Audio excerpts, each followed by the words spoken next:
শুভ সন্ধ্যা। সন্ধ্যাটা শুভ কিনা আমি বলতে পারবো না।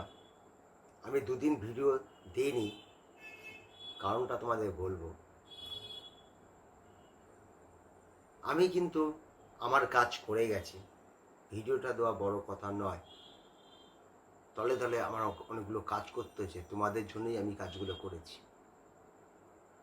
দেখো, এই যে ছাত্র সমাজ, এরা সবসময় লাঞ্ছিত বঞ্চিত হয়ে এসছে, এদের কথা কেউ শোনে না। কিন্তু এরাই কিন্তু সব কিছু মধ্যে সবার আগে থাকে। সেই স্বাধীনতা আন্দোলন থেকে শুরু করে ক্ষুদিরাম থেকে আরম্ভ করে এরাই প্রাণ উৎসর্গ করে দেশের জন্য। কিন্তু দেশের যারা মান্য ব্যক্তিরা এদের কাজ পুড়িয়ে গেলে এদের পাত্তা দেয় না। সব ঠিকঠাক চলছিল, 4 তারিখে হঠাৎ অন্ধকার নেমে আসলো ছাত্র সমাজের উপর। বলা কওয়া নেই, 10 দিন আগে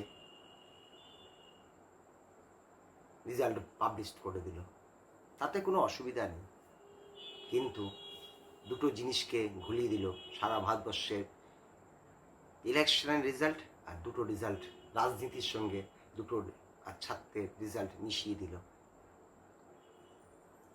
কি তোমরা তো এই দুদিন অনেক কিছুই দেখেছো, আমি পুনরাবৃত্তি কিছু বলবো না। যে 8জন ফার্স্ট 69 এগুলো তোমাদের কাছে পুরনো হয়ে গেছে।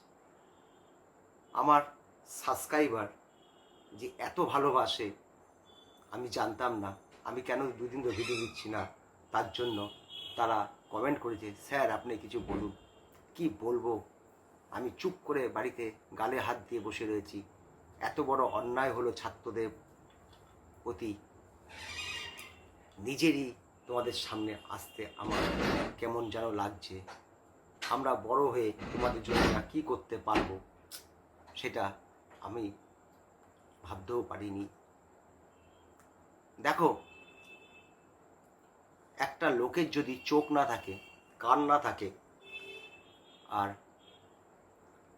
মুখ যদি না থাকে, তাকে আমরা পিসি বলি। এনটিএ ঠিক সেরকমই, কিছু বলবে ওর তো কান নেই, ছাত্রদের চোখের জল দেখার জন্য ওর চোখ নেই, কিছু প্রশ্ন করবে উত্তর দেবে না, ওর মুখ নেই। এনটিএ যে 6টা পরীক্ষা নিল, 19, 20, 21, 22, 23, 24, 25, 24, কোনোবারেই এরা সুষ্ঠুভাবে কিছু করেনি। গতবারে শুধু একটা বোনাস নম্বর দিয়েছে, ইনডাইরেক্টভাবে ছাত্রদের বোনাসটা পেয়ে ক্ষতি হয়েছে। যা ওগুলো যেগুলো হয়ে গেছে হয়ে গেছে, সব ঠিকঠাক চলছিল। কিন্তু পতন ঘটলো 4 তারিখে। কতগুলো ব্যাপার এরপর রয়েছে, তোমরা সকলেই জেনে গেছো। তার 2-1টা পয়েন্ট আমি আমার চোখে পড়েছে, সেগুলো নিয়ে একটু আলোচনা করছি। একটা সেন্টারে 8জন ফার্স্ট হয়েছে, তোমরা দেখেছো, তাদের সিরিয়াল নম্বর মিলে গেছে। একটা হলে প্রায় 800-900 জন পরীক্ষা দেয়, এটা দেখেছো তোমরা। কিন্তু আমার চোখে একটা অন্য জিনিস পড়েছে। কি পড়েছে? 8 জনের মধ্যে 6 জন হলো হরিয়ানার বাসিন্দা, 1জন দিল্লি, 1জন রাজস্থান। তুমি বেঙ্গলের ছেলে রাজস্থানে পরীক্ষা দেওয়ার জন্য ফর্ম ফিল আপ করেছিলে? এমন কোনো ক্যান্ডিডেট পাওয়া যাবে? এটা কেরম করে হয়? 2জন, একটা দিল্লি থেকে এসে গেছে হরিয়ানা পরীক্ষা দিতে বাড়িঘর ছেড়ে। ছাত্রদের 1 সেকেন্ড সময় নেই, সে 2 দিন আগে এসে বসে রয়েছে। এটা তো ব্যাপার রয়েছে। 67 জন কৃতি ছাত্র, 720, 720। একজনের ছবি কেউ দেখেছে? লাস্ট ইয়ারে বা 2 বছর আগে ধরো 1জন 2জন 720 পেত, বা 600, 719, 18 যা পেত, যা একটা হতো। তাদের টিভির পর্দায়, ইউটিউবে বিভিন্ন প্রোগ্রামে দেখা যেত, মালা পরানো, তাদের নিয়ে মিছিল মিটিং, এগুলো আমরা দেখেছি, এগুলো অভ্যস্ত, এগুলো দেখতে ভালো লাগে।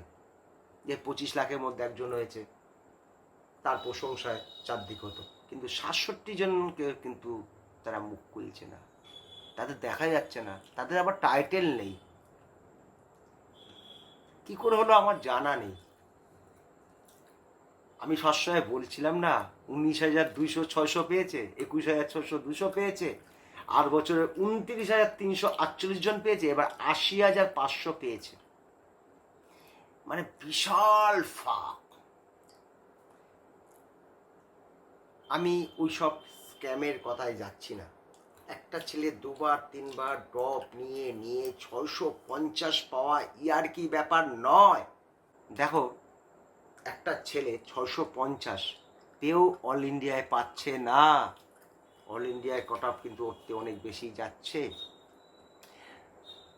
আজ অল ইন্ডিয়া নিয়ে কথা বলছি আমি রাজ্যের।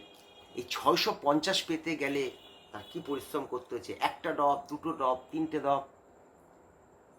তার মানসিক চাপগুলো চিন্তা করো। বাড়ির আশেপাশে লোকের চাপ, পড়ার চাপ, ঘরের চাপ, যে দীর্ঘদিন তুমি পড়ছো, তুমি কি করে বেরোতে পারছো না, তাই একটা মানসিক চাপ। একটা লড়াই করে এইবার 24 সালে হয়তো 650 পেয়েছে, শয়ে চেয়ে পেয়েছে, হাজার হাজার ছেলে পেয়েছে। তারা এবার ভর্তি হতে পারছে না। তোমরা ভেবে দেখেছো গতবারে দেখো প্রায় মেডিকেল কলেজ 650 হয়ে গেছে। কলেজের ছাত্র পাচ্ছে না অল ইন্ডিয়া হিসাব করলে। যাই হোক, এর মধ্যে দিয়ে লড়াই করতে হবে। ছাত্রদের হয়ে কথা বলার কেউই নেই। এনটিএ কোনো কথাই শুনবে না। এর মধ্যে দিয়েই তোমাকে চলতে হবে। যদি শোনে, আবার যদি নতুনভাবে পরীক্ষা নেয়, তাহলে একটা হতে পারে। কেননা পরীক্ষা ওরা নেবে না আমি জানি। ওরা কারোর কথাই কোনোদিন শুনিনি। এখন যদি পরীক্ষা নিতে হয়, ফর্ম ফিল আপ করতে হয়, এই প্রক্রিয়াটা প্রায় 2.5 মাস লাগে। তাহলে ওই দিক দিয়ে কলেজের ওদের 6 মাস পড়াটা নষ্ট হয়ে যাবে। অ্যাডমিশনে প্রায় 6 মাস নষ্ট হয়ে যাবে। আর এই এত 25 লাখ 24 লাখ ছেলের পরীক্ষা নেওয়া ইয়ার কি ব্যাপার নয়। আর তোমাদের এই নিয়ে কি বলবো, কিছুই বলার নেই। খুবই খারাপ মনে হচ্ছে। সামনে বছর দেখবে 680 কাট আপ যাবে। মানে এই জিনিসটা হাতের বাইরে চলে গেল। এক অদৃশ্য শক্তির কাছে ছাত্রদের জীবন নষ্ট হয়ে গেল। যারা মোটামুটি আমাদের রাজ্যে 645-50 পেয়েছে, তারা হয়তো ভাবছিল কলকাতাতে অবশ্যই যেতে পারবো। তারা এখন ঝাড়গ্রাম পাবো কিনা চিন্তা করছে। প্রায় এরকম একটা ব্যাপার হতে চলেছে। তোমরা, আমি মুখে ভাষার নেই, তোমাদের কি আর সান্ত্বনা দেবো। এর মধ্যে দিয়েই বেঁচে থাকতে হবে। কেউ হতাশ হয়েও না। এর মধ্যে তোমাকে লড়াই করে বাঁচতে হবে। এই জীবন তোমাদের এই শুরু হলো। তোমরা এই দুদিন এরম ধরনের সব ভিডিও দেখছো, কোনো জায়গায় কাট অফ নিয়ে আলোচনাই হচ্ছে না।